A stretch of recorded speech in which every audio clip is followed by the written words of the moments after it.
I clean pools for a living, quiet work, early mornings, no drama.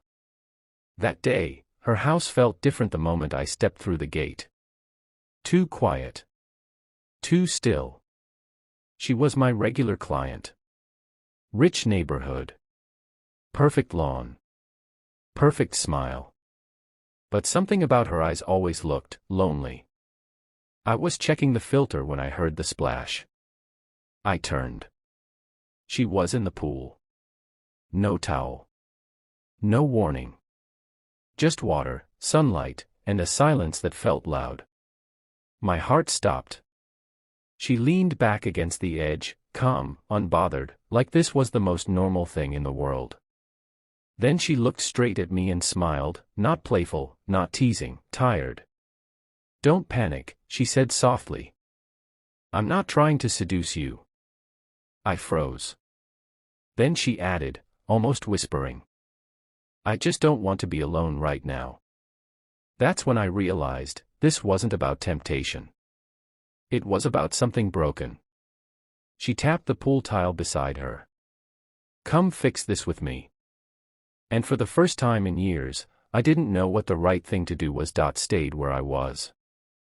"I'm just here to clean the pool," I said, voice shaking. She nodded. "I know." She told me her husband had left months ago. Friends stopped calling. The house felt too big.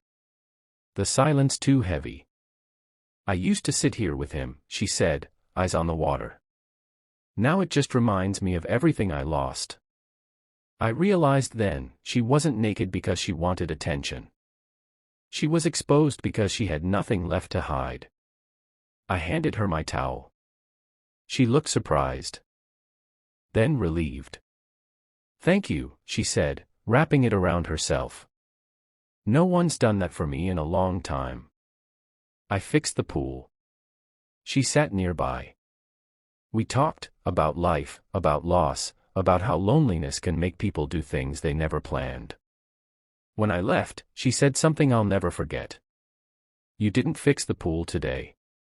You fixed the part of me that thought I wasn't worth respect anymore." Weeks later, I got a call. Same house. Same pool. But this time, she greeted me fully dressed, confident, smiling differently.